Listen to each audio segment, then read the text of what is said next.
Good morning, allies. Got a bunch of errands to run today, and then I got some real projects, some good projects. I've the construction's. Yeah, you gonna say good morning, allies? So we've got construction's done on the house, so I've got to put my gates back up, and I need the gates back up so Charlotte doesn't run out away. So we've been using a leash to keep her in the backyard, but it's not good for her. So I got to sort all that out today.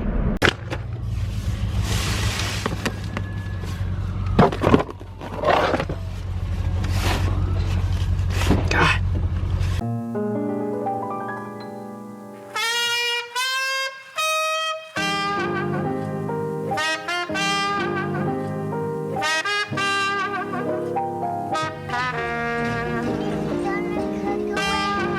We could lose them, so we're not going to open it here.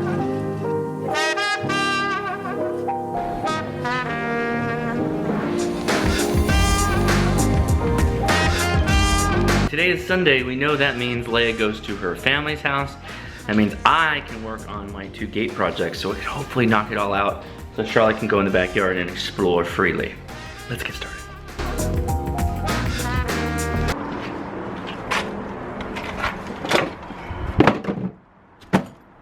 So I guess these guys just didn't want the gate here, so they just took it off the hinges. But yeah, it looks like I can just kind of prop it up with my foot and screw it back in.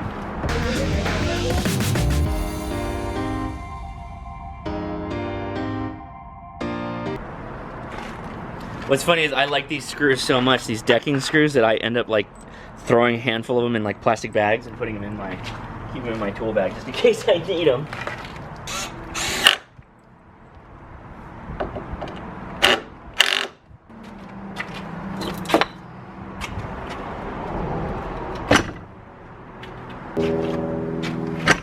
Okay.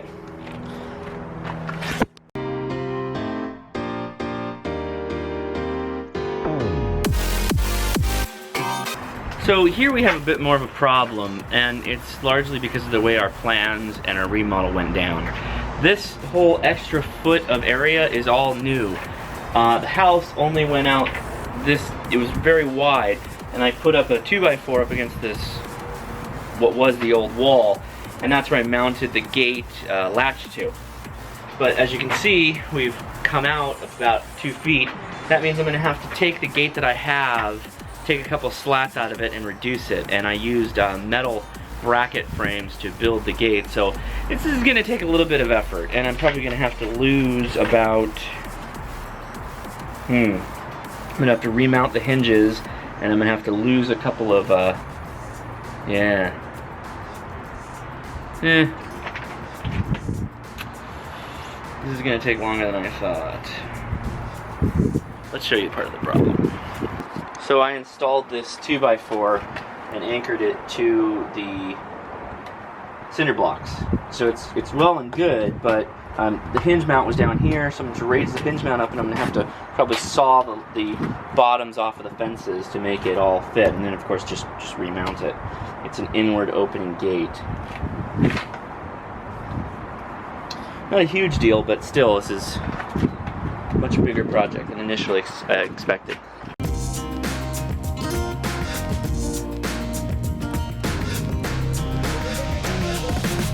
So here's my gate, inward opening. Looks like it's gotten beaten up. I think those guys really beat it up. What I'm gonna do is I've got to remount the 2x4 up against the side of the house. I'm gonna do that.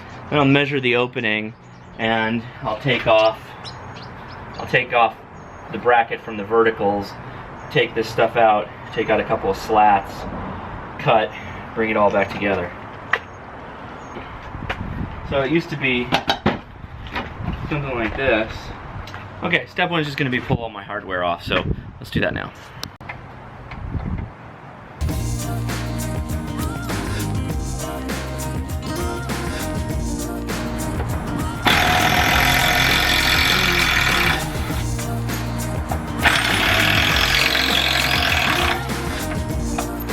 Okay, so now what am I looking at now? Well, now I've got my board with my latch. I just need to get that off the ground a bit. Need to sink a couple more holes here. Flush mount, get it all mounted up against the wall. I'm gonna do it like that side since the finished side is only gonna be on the outside there. So the city doesn't freak out at me, which they always do. As though it was some divine comedy, I can't find my concrete anchors that I use, or stucco, whatever, masonry anchors. So I gotta go back again. We have to go back!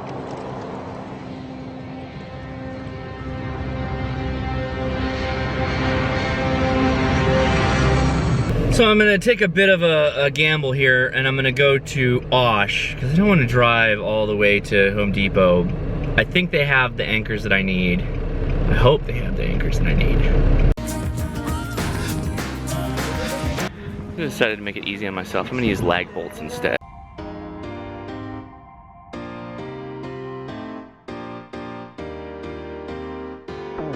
Alright, back from Go Backs. I also realized I can't find my speed square, which, when I start cutting up that gate, I'm gonna probably need that, but, well, screw it. So use it, but be very cautious that you don't get it on you. And make sure that your feed points are well sealed up to prevent moisture from getting in. There's that valve to the left. That's a good seal there, and...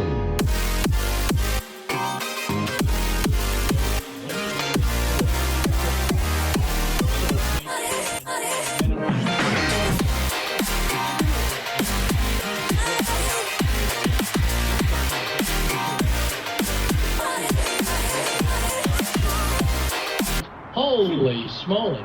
There's about a 75% grade.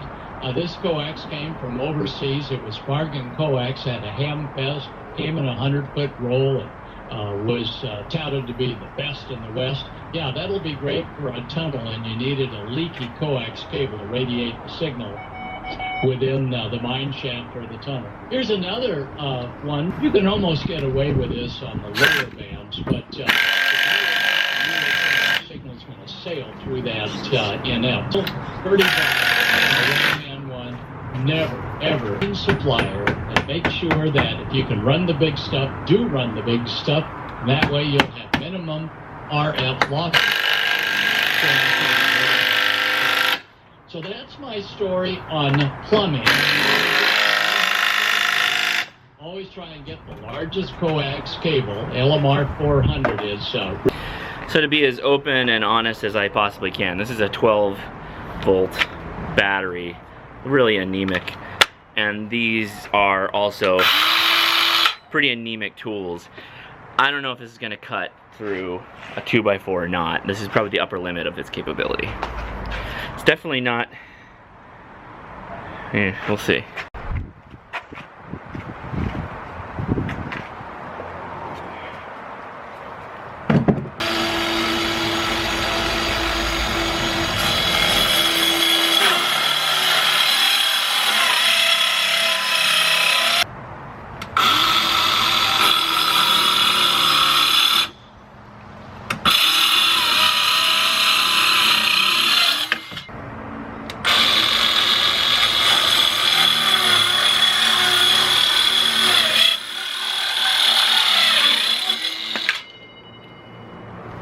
Okay.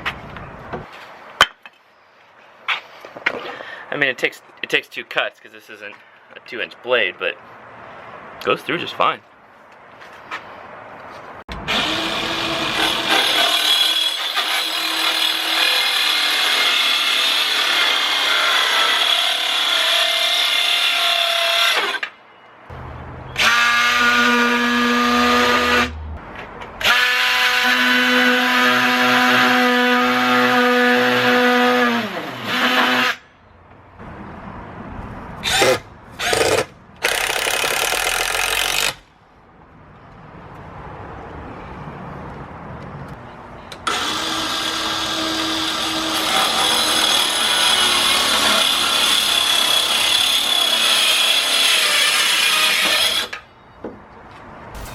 Well, my bad. Whoops. Not a big deal. I don't really care. Yeah, I'm still gonna, I'll probably get a little piece and shim it. Who cares? Not a big deal.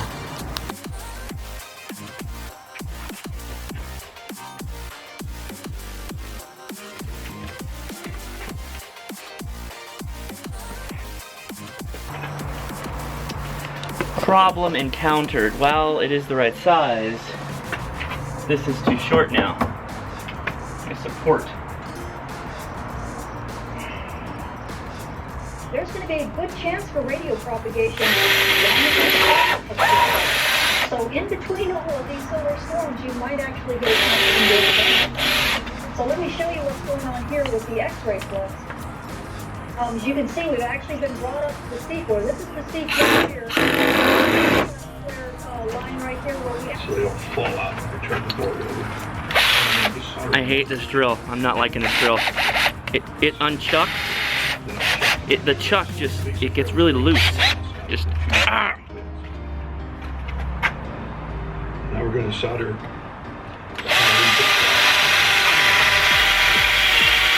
One of these 100 microfarad capacitors. They have to go into the circuit board in the correct direction. Here's the capacitor, plus the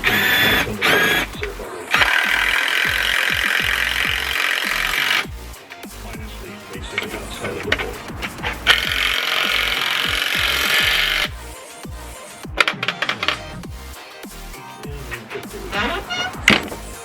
Muzzle flash. Yeah, there we go. So, I'm gonna have to eat my words a little bit. I gotta say, this little circular saw and my 12-volt impact driver, just killing it. I have 2 batteries. I ended up buying like 6 or so of these batteries at like $6 a pop when Osh got rid of a bunch of them. I sold most of them, but I kept 3. One for each of my devices and a charger. Guys, this is the MVP, man. This drove my lag bolts, it drove my heavy, thick bolts into the wood, did all the screws and whatnot. This is great. And look, I get it. This is not a serious tool. This is a hobbyist tool or a weekend warrior tool, but that's what I am. I have no illusions that I'm something greater than I am. I see things and I just work on them myself, and it's fine. I can make do with the cheap stuff because I'm not a professional. I don't need to get professional grade stuff. But I was thinking today, I almost bought a Milwaukee impact driver set because I wanted, yeah, big powerful impact driver. But then using this thing with its small head, it can get really close in there, up in these spots here. I was able to drive in very easily. And I know there's things you can do that with standard drivers, but I guess I can't say enough about it. This is one of my best pickups in tooldom ever. I am not happy with the bolt-on though, the bolt-on kit. This thing has consistently let me down. These heads are swappable. I have the oscillator head. I don't have the impact driver head. But yeah, the chuck on this is just, it's a nightmare for a drill. Just not very good. Bums me out. It's supposed to be 20 volts too, which is like, okay, 20 volts, but I don't know. It doesn't have a 2-stage. It doesn't have a 1 and a 2 power level. It just has drill, then all the way down through 10 to 1.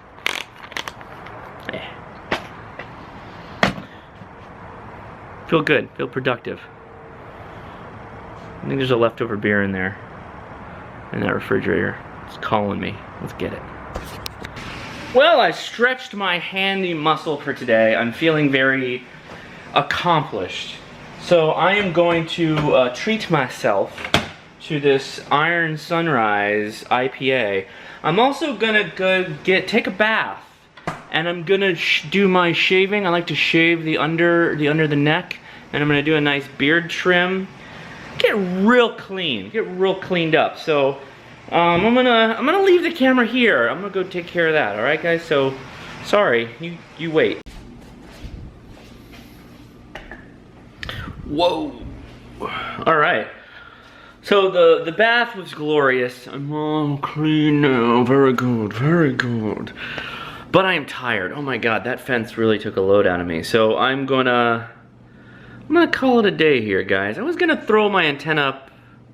Maybe I'll still do that. It's like 8:30, it's getting late. Maybe I'll just go to sleep early. I'm kind of tired. Question of the day. Do you have a tool, or and it could be a pencil for all I care, where you bought it and you didn't expect much, but then you keep going to it and it keeps outperforming your expectations, and you're just like, man, this thing paid for itself like 18 times at this point, and man, such an impressive thing, but surprisingly impressive, right? Like, not necessarily the greatest build quality, not necessarily the greatest quality of material, just like, dude, whatever, they were firing on all cylinders when they made this thing. Like that impact driver. It's cheap, right? The kit, I think, retailed for like $100. I bought it for 20. Just great deal.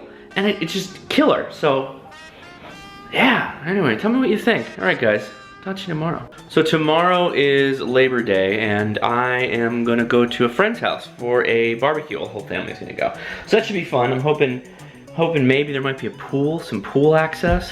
I'm gonna make sure I bring my board shorts because we don't have much time left to go swimming. Anyway, if you like this, give me a thumbs up. If you haven't already, please subscribe. Talk to you tomorrow. See you. One of these turns it off.